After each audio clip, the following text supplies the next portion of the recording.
This is Dr. Karen, and you are listening to the Facto Leaders podcast on the B Podcast Network, where I share up-to-date evidence-based practices, my own experiences, and guest interviews designed to help pediatric therapists, educators, and aspiring school leaders design services that support social, emotional, and academic growth and set kids up for success in adulthood. Whether you want to learn effective strategies for your therapy session or classroom, be an influential leader on your team, or find creative ways to use your skills to advance in your career, I've got you covered.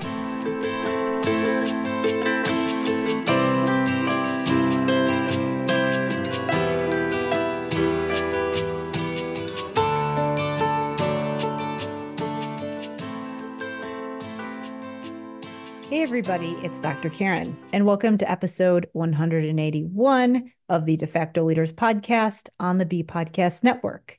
This episode is part of the National Literacy Month campaign that we're doing in partnership with Reading is Fundamental as part of an effort that is being done on the B Podcast Network. Reading is Fundamental is a nonprofit that focuses on connecting educators and families with materials and training aligned with evidence-based literacy instruction. Not only is their model aligned with the science of reading, they also offer unique book ownership solutions for professionals and families to address book equity issues. You can learn more about Reading is Fundamental as well as the B Podcast Network in the show notes. Today, I am talking about developmental language disorder with Dr. Carla McGregor.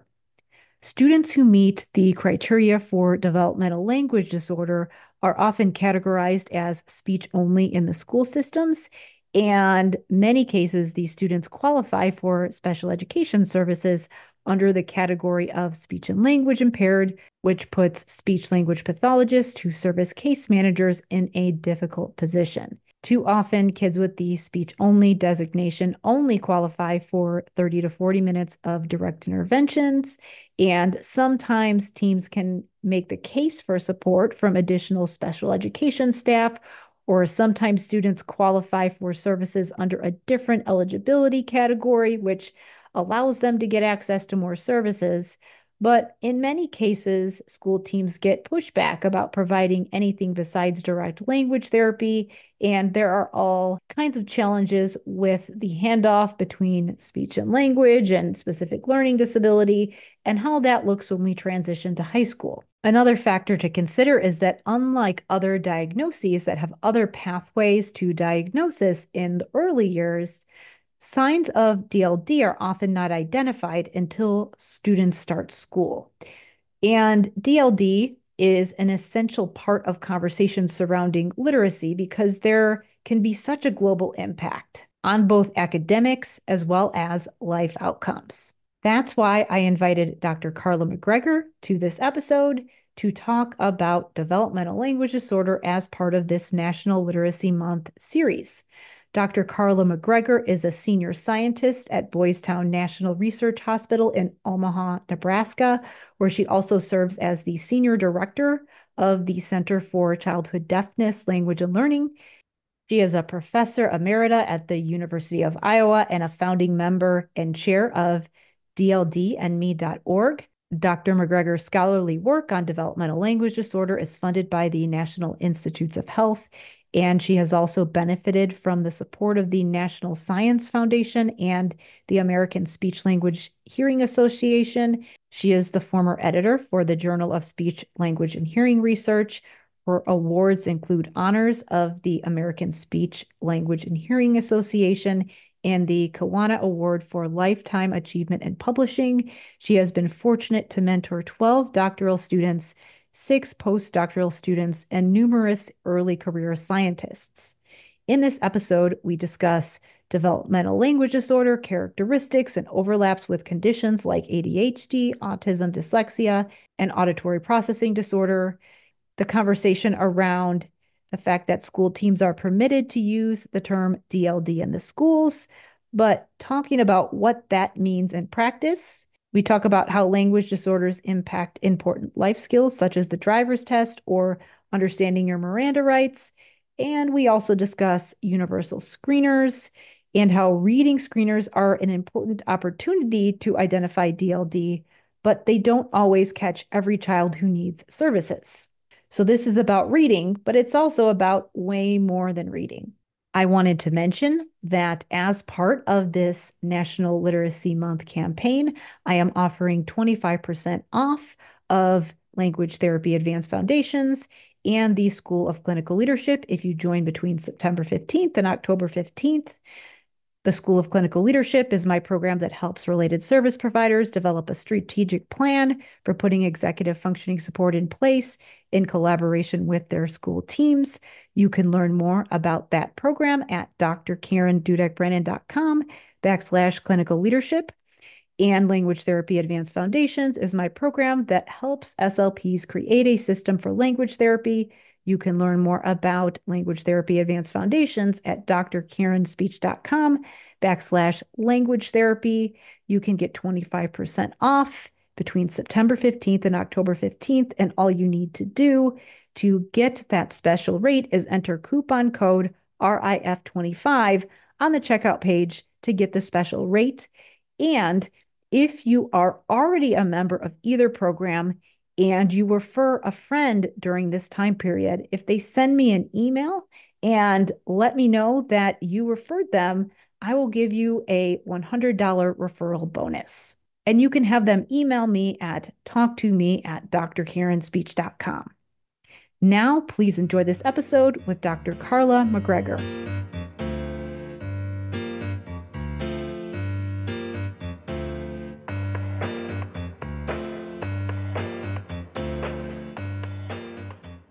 Today, I am joined by Dr. Carla McGregor from Boys Town National Research Hospital. So thank you so much for being here with me today. It's an absolute pleasure to be here. So let's start off by having you share who you are and what you do. Maybe just kind of give your backstory and leading up to the work that you're doing now. Oh, yeah, absolutely. So I'm a speech language pathologist by training. I've been at Boys Town for about 8 years after having been in academic positions at Northwestern and then Iowa. And I spend most of my time conducting research on developmental language disorder. So I'm super happy to have the opportunity to talk to you about DLD and implications for literacy. Yeah. So, and this is part of the National Literacy Month campaign that I'm doing in partnership with Reading is Fundamental, something that we're doing on the B Podcast Network. So, I knew that there would be a lot of conversations about dyslexia, which of course is very important, but I did not want to neglect the conversation about DLD for many reasons that we will discuss today, because I really think it needs to be on more people's radar. Again, for a lot of things that I'm sure you'll bring up today. So, yeah, why don't we just start off with definitions and then just the evolution of the diagnosis? Because within the field of speech pathology, there's been some changes in in the labels that we use or Mm, the mm, terminology. So maybe that would be a good place mm. to start. Yeah, absolutely. So, developmental language disorder, or DLD, refers to a clinically significant problem in learning, comprehending, and using language. And as speech language pathologists, or especially those of us who work with very young pre readers, we certainly see those effects in their spoken language. Mm-hmm. But language is language, and we learn to read and write based on that spoken language foundation. And so we also see that individuals with DLD usually have difficulties with reading and writing, as well as speaking and listening. Mm-hmm.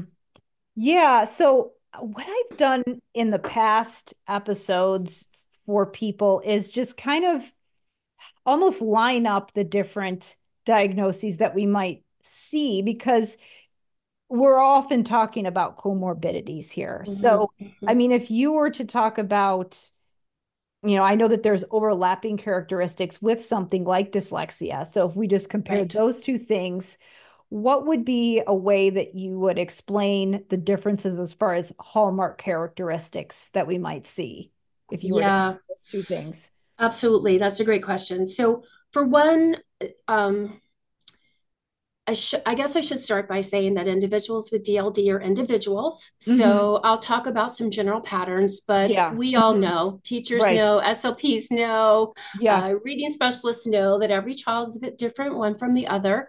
But in generalities, what we're talking about for individuals with DLD would be a broader problem than Hmm. dyslexia. For one, it does affect both modalities, the spoken and the written, as I've already said. Um, it also is the case that dyslexia, and there's sort of this most classic definition, would be a problem with phoneme awareness and phoneme graphing correspondences, right? It's the decoding that really is Yeah. a Hmm. huge challenge for individuals with dyslexia. But for individuals with DLD, I like to equate it to the reading rope that so many of us know about, right? So you Right. have to have the good decoding piece in order to read, but you also have the good language comprehension piece, right? And so a person who has DLD but not dyslexia would have fewer problems with the decoding, but more problems with the language comprehension because they're bringing to reading a grammatical system that's not as well developed, a vocabulary system that's not as well developed. Um, Even in talking, even a discourse system. So even text organization levels we could think of as being not as well developed. So it's a it's a broader problem in terms of modalities, and I think the range of difficulties that they might experience. Hmm. I also wanted to say, because you used the word comorbidity, it's super important to realize that about 50% of children who have DLD will also have dyslexia. And Yeah. so then they've got the really broad problem, right? Because they have the comprehension and spoken language production pieces together with the decoding pieces that are problematic. I think the comorbidities, as far as just studying characteristics, makes it so challenging from the diagnostic standpoint. And the other thing that I have heard pointed out is even though word decoding isn't in this big air quotes hallmark characteristics of DLD, that yeah, it can still be impacted by some of the impacts on language. And same with dyslexia, language can also be impacted, but Mm-hmm, it mm-hmm, presents differently, again, because of, like you said, individuals are individuals, but it right. still helps to understand hallmark characteristics. Yes, What would be absolutely. also interesting too, that I think is important to point out, is if we were to talk about DLD and ADHD, because Mm-hmm, also when you have language, there's the executive functioning will be that's right. impacted. So That's right. yeah. That's Um, exactly right. Those are two conditions that also have some overlapping symptoms. So if you think about ADHD, dyslexia, DLD, autism, they're all neurodevelopmental disorders. And what we know about neurodevelopmental conditions is that they don't like to be categorized. They like to be a bit freer and messier than that. uh-huh. And Mm-hmm. so we'll see some symptoms in an individual with autism that overlap with symptoms in an individual with dyslexia or ADHD or DLD and vice versa, right? So it can make differential diagnosis difficult. The other consequence of that is the actual comorbidity. So it Mm-hmm. certainly is possible for a person to have ADHD and DLD. Those comorbidities are also about 50%, and certainly possible to have DLD and dyslexia. So um, yeah, language is interesting and complex. Humans are interesting and complex. Uh-huh. Little humans are interesting and complex. So these are challenging problems to address. Yeah, absolutely. So I think we've mentioned DLD, ADHD, autism. You Mhm. talked about briefly, dyslexia. Mm.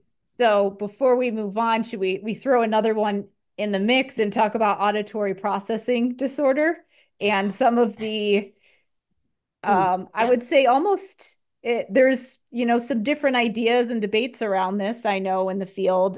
So, Mhm. I mean, I'd love Mhm. for you to talk a little bit about that research and Mhm. where that Mhm. diagnosis fits into all of this. Mhm. Mhm. It's such a good question. I think it's not an area that has received enough research attention. I think that professional boundaries have contributed to our confusion because it tends to be the case that an audiologist would diagnose the auditory processing disorder, a speech language pathologist, the DLD. And again, I think those are conditions where they're probably overlapping symptoms. Mm-hmm. And what we need to do is tear down the silos a bit and really kind of think about, are they overlapping symptoms? How much do they overlap? Are we talking about the same thing or different things? Um, I, I personally do not think they're the same animal, but I do think that we'll see overlapping profiles between those two diagnostic categories, just like we do for all the others. Mm-hmm.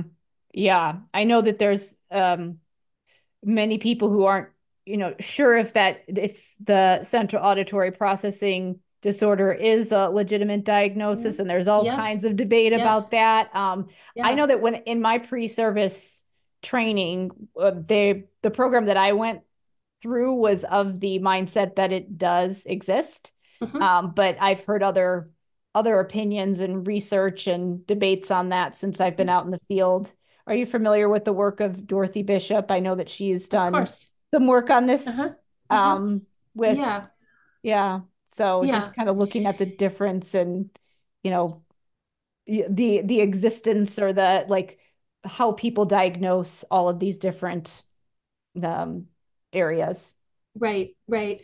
It's it certainly is a legitimate line of inquiry, and I don't really feel able to say for certain that Hmm. the diagnosis is valid or not valid. Yeah. But I think when you hear the descriptions of symptoms, it isn't surprising that some of the symptoms could apply to people who have DLD as well. We Hmm. certainly know that Yeah. speed of processing, speed of auditory processing, for example, Yeah. is an issue for individuals with DLD. Hmm. And that's, it could be for a very different reason. It could be that because the linguistic system overall is weaker than we would expect for a given age, that there's a lot of ambiguities in the message for these individuals. They need more time to process and think it through. They need more time to kind of parse sentences one from the other. So I can't speak to the source, but certainly when they're trying to understand, process, respond to spoken messages, it can often take a greater amount of time for them, even when they do ultimately understand that message, right? Hmm. Yeah. So, yeah. Absolutely. That conversation is something that I continue to come back to, and I'm in the same camp as you where I wouldn't say I'm convinced either way that I know what the definitive answer is. At least Mhm. in my protocols, I'm focusing mostly on the things that I know are backed by research, focusing on syntax and vocabulary and all those things that will have an impact on processing speed because Mhm. clinicians only have so much time, and I want to make sure that I'm giving things that are going to be high priority. So, Absolutely. yeah. And then working in some of those other things that could impact auditory memory that are going to address syntax because we know it's, like all the other linguistic elements that we know are a priority. So, Mhm. Yeah, absolutely. yeah. So, as far on the topic of diagnosis, in our previous conversation, you brought up a really interesting point that I hadn't considered because Mm. something that has been on a lot of people's minds in the schools is there were some letters published by, I think the official office was the Office of Special Ed Programs. There's the one on clarifying the use of the terminology dyslexia Mm. in the Yes. schools. And then there was also one for Mhm. developmental language disorder. Yes. I would say it's, maybe this is just my bias and opinion, but it seems like the dyslexia one got a little more attention than the one for DLD. But maybe it's just because that diagnosis is more well known. Um, but I Mm. think that you pointed out something interesting about who is diagnosing DLD in the schools and how are Mhm. we like who is the first person who Mm. typically notices that a Yeah. child meets that profile? It's a little bit different for DLD than it would be dyslexia as far Mhm. as Mhm. who's identifying Mhm. this? So I'd love if you could speak Right, to that. right. Well, okay, there are two interesting points in your question. So to back Yeah. up to the letters from the Department of Ed, um, so I think you're absolutely right. The letter regarding saying or using the term dyslexia in schools, um, I'm sure it is more well known and has been more widely adopted. Mm-hmm. There's a couple of reasons for that. I think um, awareness among the public of DLD is, or I'm sorry, of dyslexia, awareness among the public of dyslexia is quite high. Mm-hmm. You'd have to search far and wide, I think, to find someone who hadn't heard of dyslexia. Mm-hmm. Public awareness of DLD, on the other hand, is quite low. Part of that is because of the plethora of terms that we've used for it over the years. You mentioned that earlier. Mm-hmm. That causes a lot of confusion. So, people say language delay, speech language impairment, primary language impairment, specific language impairment, language learning impairment, Yeah. developmental language impairment, receptive expressive language Yeah. disorder, right? All of those are essentially terms for the same thing. And so that makes for a lot of confusion. I think we have to recognize that families are, for the most part, members of the general public. So when we say Yeah. that the general public doesn't have awareness of DLD, we're saying that parents of individuals of children with DLD probably don't have a great awareness. They may have never heard the term, in fact. It's different for parents of children with dyslexia. There's more awareness, there's more understanding, there's more focus on the need to make sure that all children at school learn to read. And so parents were very, very, very much behind that letter that said, it matters if the reading problem is dyslexia. Parents want to know this. Teachers can talk about this. We can Yeah. say this in schools, right? And that letter also came out a few years back, a number of years back. The letter that's its companion or equivalent that regards DLD is not even a year old. Mm-hmm. And Tiffany Hogan and Kelly Farcarson and I worked with advocacy folks at ASHA. It's really ASHA that gets the credit here. And the ASHA representatives talked to the Department of Ed seeking clarification on using the term DLD in schools. And therefore, the Department of Ed issued a letter which basically says exactly the same thing as the Yep. dyslexia letter, that Mm-hmm. it's fine to use these terms. In fact, you probably should use them, because how will families and children understand the problems that they're facing if they don't even know what they're called, right? Right. So that was sort of the history of the letter.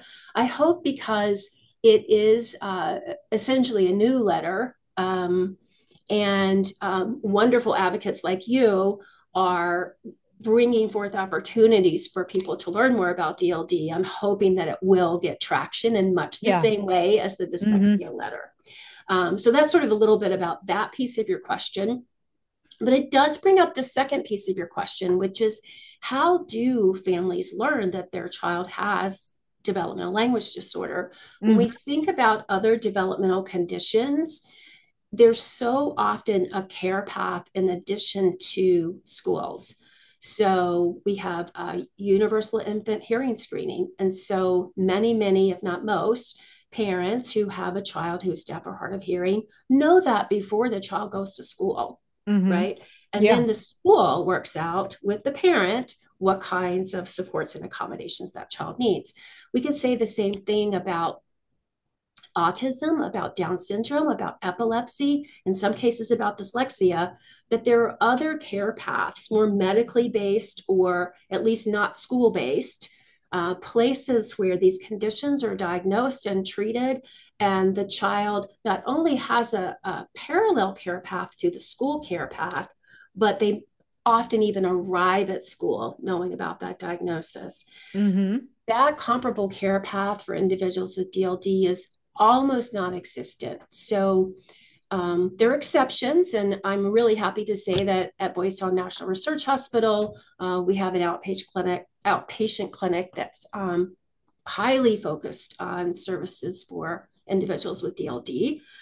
Certainly, university speech language clinics often have programs and interventions available for children with DLD. So there are exceptions, but I would say by and large, children with DLD are not identified until they get to school. And so if the school professionals are not sharing that diagnosis with families, they don't know what's going on. They're told maybe your child qualifies for speech and language, but they're not experts. I mean, for the non-experts, speech and language are the same thing. In fact, it doesn't mean a lot to say your child qualifies for speech and language.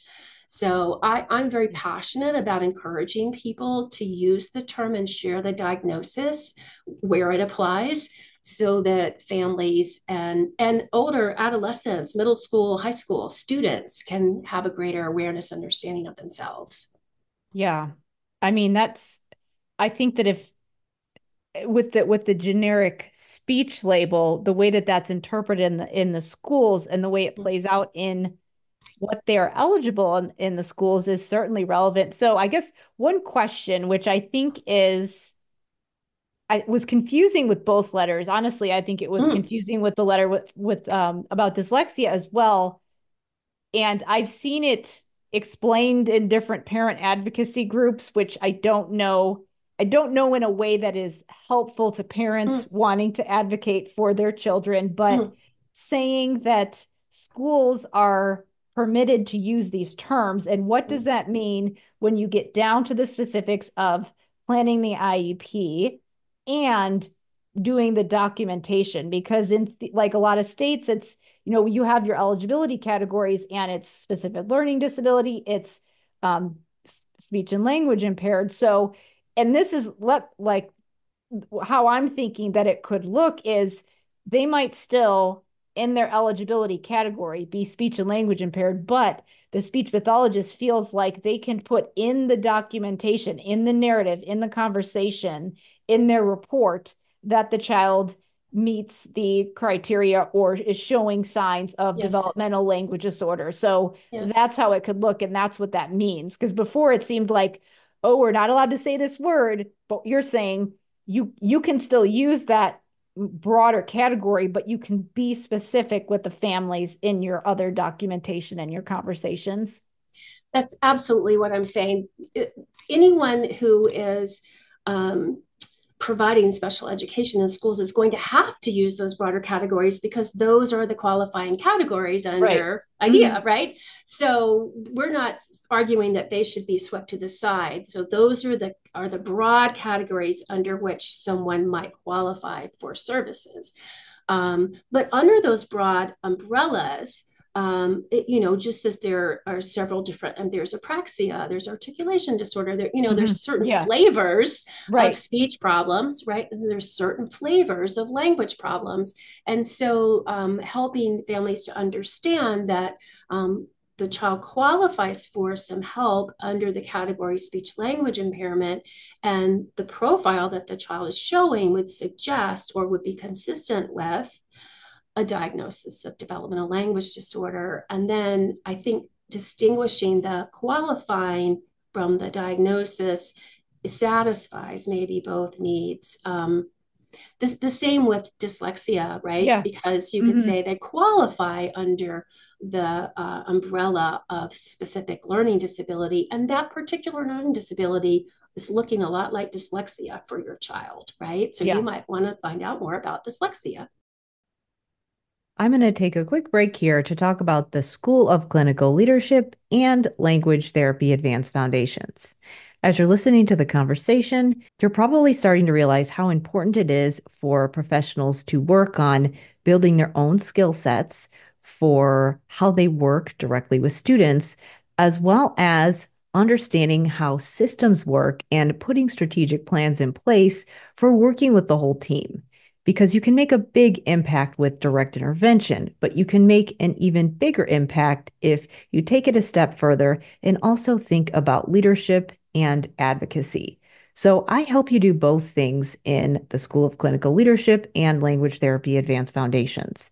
In Language Therapy Advanced Foundations, I help SLPs and other professionals working on language create a system for language therapy so they can walk into sessions confident that they're giving kids the skills that they need to succeed and that they're building those foundational language skills that support high-level comprehension and literacy. To learn more about that program, you can go to drkarenspeech.com/language therapy. Now, many of my language therapy advanced foundation students, once they start to get confident in their protocol, realize that they need to be collaborating with their teams. So that's really the next step. And many of them realize that they should be working on executive functioning as well. Now, there's plenty of executive functioning work embedded into language therapy advanced foundations because work on metacognition is so important to effective language intervention. But we also have to think about what the entire team is doing because students need support when they leave your room. And part of that is ensuring the right scaffolding is in place across the environments that students are in. And when we think about executive functioning, we have to think about more than just literacy and academics. We also have to think about how students self-regulate, how they interact socially, and how they handle those unstructured situations during their school day, as well as outside of their school day. And you need a framework for navigating all of that because now, once we move beyond thinking about direct intervention, we're thinking about multiple service delivery models. And you need a framework for making that happen. I help you do that in the School of Clinical Leadership, my program that helps related service providers develop a plan for putting executive functioning support in place in collaboration with their school teams. You can learn more about the School of Clinical Leadership at drkarendudek-brannan.com/clinical leadership. As part of the Reading is Fundamental series, you can get 25% off either program, or actually both programs if you wanted to join both, between September 15th and October 15th. Just enter coupon code RIF25 on the checkout page when you're signing up to get this special rate. I will also say that because of the broad nature of DLD, it's just by definition, if a person has developmental language disorder, they will face some challenges with learning, right? Because think about a classroom, think about how you learn. The teacher talks to you or lectures, you have to understand that.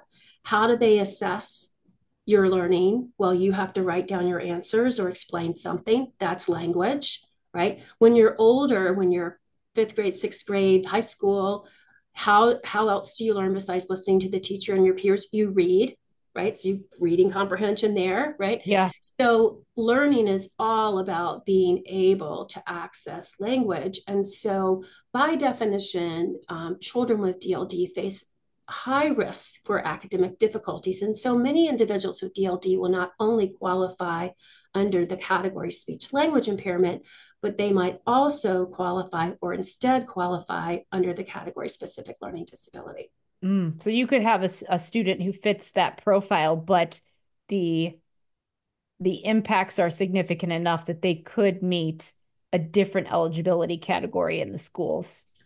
Yes, and my hunch is that we see, if you look state by state, there was a wonderful paper from Tiffany Hogan's lab just this year, I think, it's either 2023 or 2024, about dismissal relative to grade from speech language caseloads. And you see that speech language caseloads are sort of peak for grades, like, kindergarten through 2. And then they start declining in numbers. So fewer and fewer people seen under the speech and language impairment umbrella after that point. But then you see a subsequent or a concurrent increase in the number of individuals served under specific learning disability. So my hunch, and in fact, my hope, is that as some children with DLD are released from speech language caseloads, they might then subsequently get picked up on specific learning disability caseloads. It's another professional boundary problem, in my opinion, Yeah. because both of those groups of professionals have expertise to work with that individual, right? Um, what we have to be careful of is continuity of care and information. So, really realizing that the child who had early problems with talking is now the child who has problems with reading is pretty Mhm. critical. Yeah. Well, Mm-hmm. especially if we know that it can impact comprehension and those elements of the reading rope Mm-hmm. that are going to be, I mean, they will impact word decoding as well, but they're Yeah, certainly going to impact comprehension and writing, which right. is part of literacy as well. That's right. So That's right. I think that what becomes challenging for a lot of the SLPs that I hear from is when they do have to dismiss students when they get into secondary school, and there is that handoff, and Mm-hmm. I always, when I was involved in those types of cases, when I was in the school, I would at least feel good that they were getting services. And sometimes that was the appropriate decision, but Mm-hmm. many times language was still impacted. I Oh had yeah. interviewed one of my colleagues, Tiffany Shahomian Ruiz, where she was talking about how she had students still on her caseload. They're in high school, and she was working with them on passing the driver's test because Mm-hmm. there's so much complex syntax, and Right. they couldn't read the questions and comprehend Right.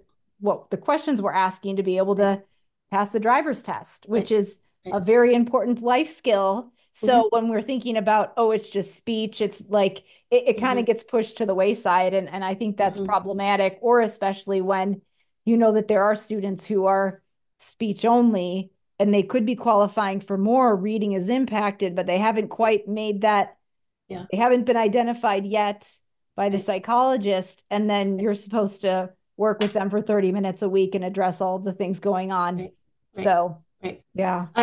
I couldn't agree with you more. I think what we risk when children with DLD are dismissed from a speech language caseload, um, whether or not they're subsequently picked up for learning disabilities, is that we, um, uh, let me put it this way, the assumption that having a language system that's good enough for basic conversations and following basic directions um, is really not good enough for life, right? Mm-hmm. So children might reach some level of conversational competence that gets them by in most cases. But in academic situations where the sentence structures are quite complex, the vocabulary is quite sophisticated. That can really remain a problem all the way through high school and into professional life. Mm-hmm. The difficulty passing the driver's license test is actually very well documented. There's a Mm-hmm. number of research papers showing that um, adolescents and young adults who have DLD have an extraordinarily difficult time getting their driver's license because they can do the driving part. They can't comprehend the test questions, Mm-hmm. and that's a struggle. Another parallel example, you and I talked about this when we met earlier. I think it's 2013, I published a Mm-hmm. paper with my then graduate student, Gwen Rost. And Gwen was interested in how whether and how having a language disorder would affect your ability to understand your rights as a citizen.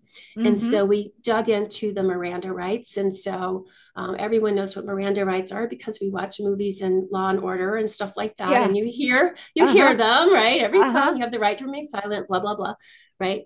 And so we measured these were, I should back up and say, these are young adults. And they were young adults who academically were successful enough to go to college. So they were in college, but they did have a DLD, history of learning problems. And we compared them to their peers who have typical language development. And these young college students with DLD, with only very few exceptions, were not able to comprehend what the Miranda statement meant, or figure out how they would apply the Miranda rights, right? I mean, which is sort of a deeper way of testing their understanding, right? Yeah. They were not able to follow the grammar and the vocabulary of the Miranda statement well enough to really understand what that statement was telling them. Mm-hmm. And that's really quite a dangerous situation. And imagine Absolutely. this, they couldn't understand it when they were in the safety of a quiet room with Uh-huh. us. That's, Now try yeah. to understand it when you've been pulled over and you're very stressed and scared. And, now try to understand it.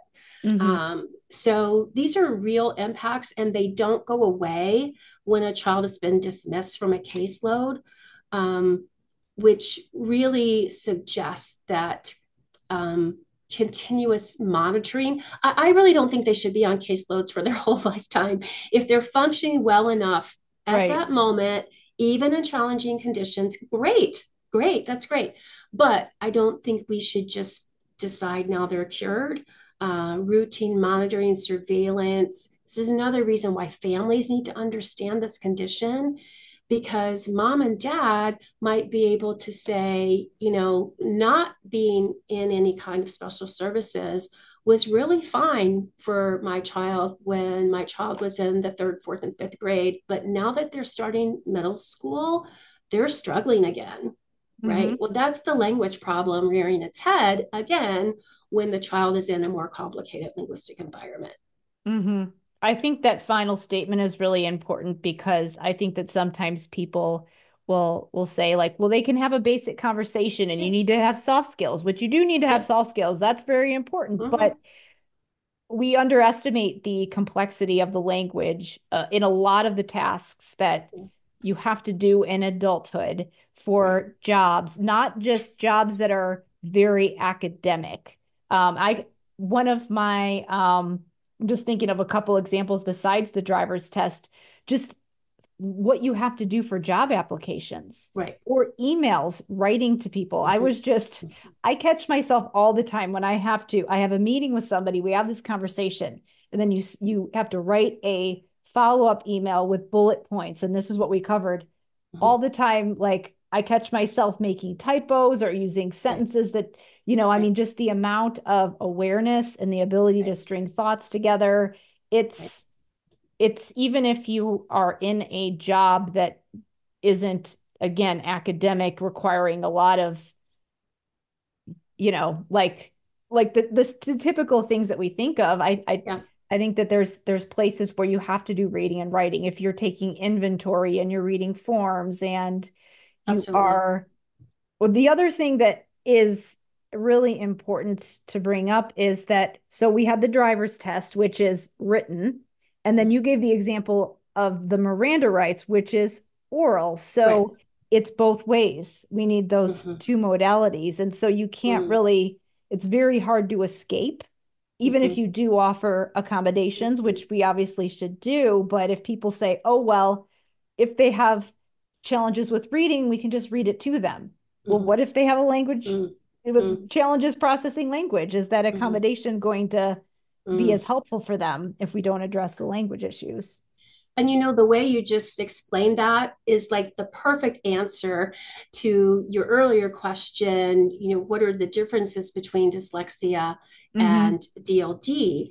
DLD is going to affect both modalities. It's going to be a Uh-huh. broader problem. Yeah. Um, So yeah, it's really something that if we want to make a difference in a child's life, I think we cannot ignore the existence of DLD. These kids are at risk for lots of struggles. Mm-hmm. Yeah. I know that kind of an interesting conversation going back to the diagnosis and identification piece. I mean, we're talking about how it's not just about reading. A lot of it, reading is definitely impacted, writing is definitely Yes, impacted, which all yes, falls under that umbrella of literacy. right. But when a child comes to school, there are a number of different things that might come to our attention that could prompt that screening or that Mhm, evaluation. mhm, Um, some of them are potentially not related to reading that could come up mhm. in a school, Right. but I mean, for me, a lot of them, it was when I was doing my first evaluation with students that even if they qualified for just speech, a lot of times it was because of the early literacy screenings.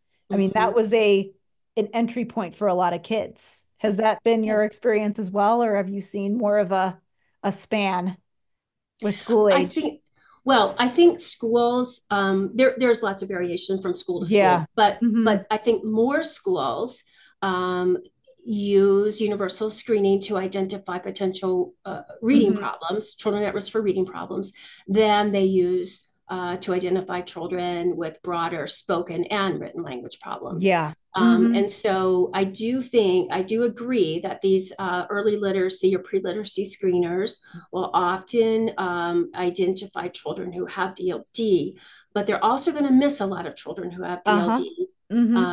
And there are equally easy screeners that we could apply universally. I think sentence repetition Hmm. is so just listening to a sentence and having the child repeat it. Super easy task to give, super quick task to give. So many difficulties that people with DLD experience are tapped by that easy screening because verbal memory is involved. The more familiar you are with the vocabulary items in the sentence, the easier it's going to be to remember the sentence. Hmm. The grammatical structures, if they're not familiar to you. And I don't mean familiar like because you haven't been exposed to English. I mean familiar in that you're a native English speaker, but they're not part of your system, right? Right. All Right. of those things are going to Hmm. be barriers to repeating sentences. So I do think that there's some wonderful potential for universal screening of spoken language problems, and that would enable us to identify children at risk even earlier than Hmm. some of the reading screeners because you don't have to know how to read to do a sentence repetition task. So there are lots of possibilities that I think we can move towards in schools as awareness and concern over spoken language as a foundation for learning increases. Hmm. Yeah. I think the literacy it's an opportunity, but not sufficient to Yeah, identify all the students. it's an important opportunity, and I'm certainly not arguing against them, but Yeah. we're still going to miss some children. We are, Hmm. unless we look at the spoken system as well. And similarly, children with DLD who fail that literacy screening would then perhaps be put into interventions for literacy, but they really need interventions that are broader, right? So it's Hmm. also not going to cue us into the full range of needs of the child. Yeah. Yeah, yeah. And unfortunately, that is the emphasis because the academic impact which is it's just I think it just seems more concrete to people to Mhm, use reading. And I certainly was, many times that was my primary way that I was identifying students, unless, but there was some education of the staff for what are some other things that you can look for. So you might have those things that might present as behavior problems because yes. the child is not following along with the class and doing what they're supposed to be Mhm, doing, and maybe they mhm. just aren't processing all of the language, That's or right. they're having a difficult time following along with discussions, or I've Mhm, had teachers who have made referrals because they're like the student just seems confused when I'm talking to him. mhm, And mhm. they would make a referral that way. And then we would, Yeah, good. you know, Yeah. come in that way. So the Mhm, the education, if you're not going to if you're in a district that doesn't have a universal screener for oral Mhm. language, Mhm. that's important. I think you're absolutely right. And we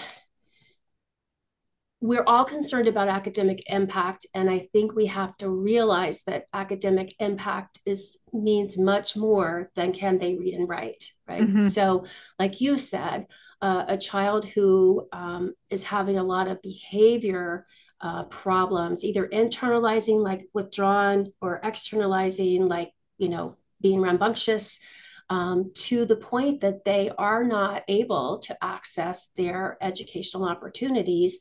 That's a barrier, and some of those children might be behaving that way because they simply don't understand the language that's being addressed to them.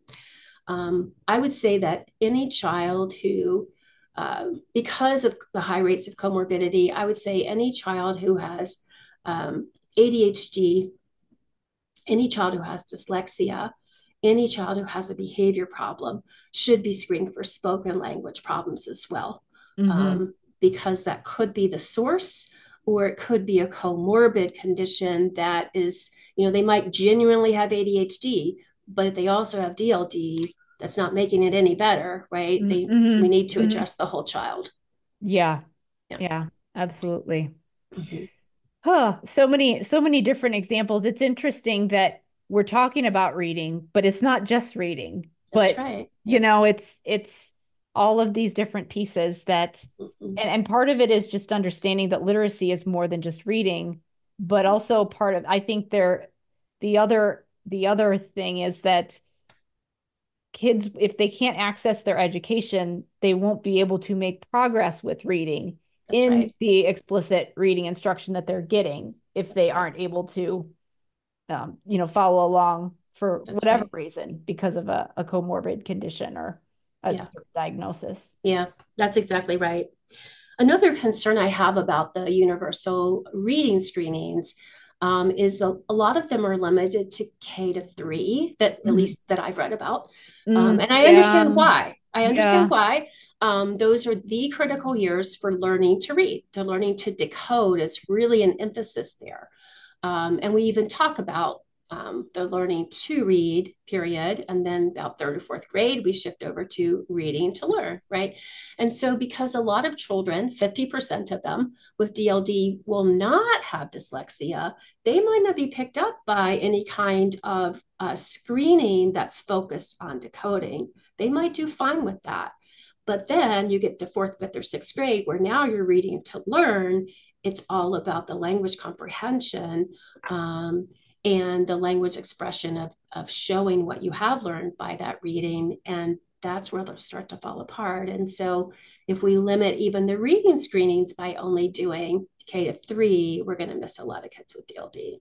yeah, um that is a huge issue. It's Mm-hmm, definitely a mm-hmm, debate. I mean, I experienced that in the schools mm-hmm. because I think that the when you're talking about resources in a district, especially if you have a district that is serving pre-K through 12, and you're talking about where do we allocate resources, the early grades are going to say, hey, early intervention is essential, which it is. Oh, yeah, But if you also have students who are not able to decode in high school, you can't just switch over to comprehension without right, addressing those skills.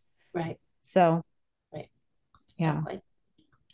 Well, where can people go to learn about some of the work that you're doing? I know that there's some resources available online and some a lot of work that you've done. So, yeah, where can people go to connect with you and find out about some of the things that you're working on? Yeah, absolutely. So I have two suggestions for resources. One is dldandme.org, just like it sounds, DLD and spelled out me.org. It's a website that my colleagues and I have put together. Originally, we were really aiming to get information in the hands of families, and we still have that target audience, but more and more, we're also adding information for education professionals, SLPs, and all of it's focused on DLD.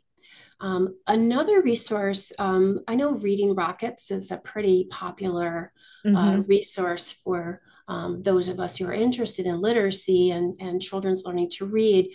And Reading Rockets has recently added a post on DLD because those reading specialists know, just like you know, and I know, that people with dyslexia are not the only students who are having struggles with reading.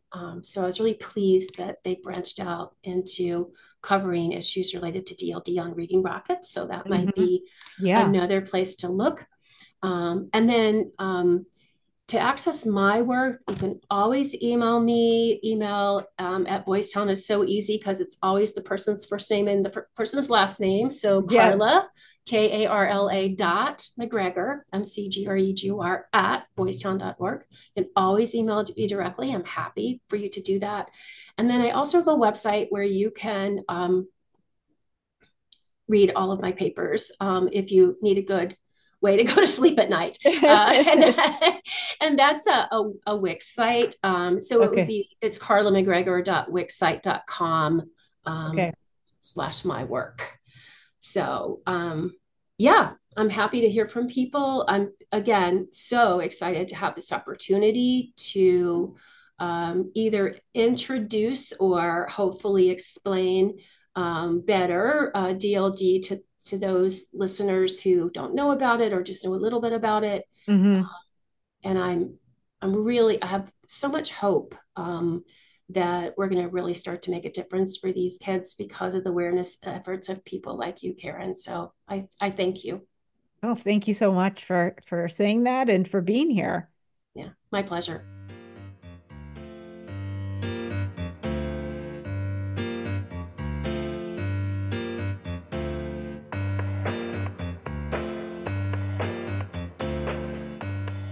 Thank you so much for listening. Be sure to check the show notes for all of the links that were mentioned in this episode and where you can go to connect with our amazing guest.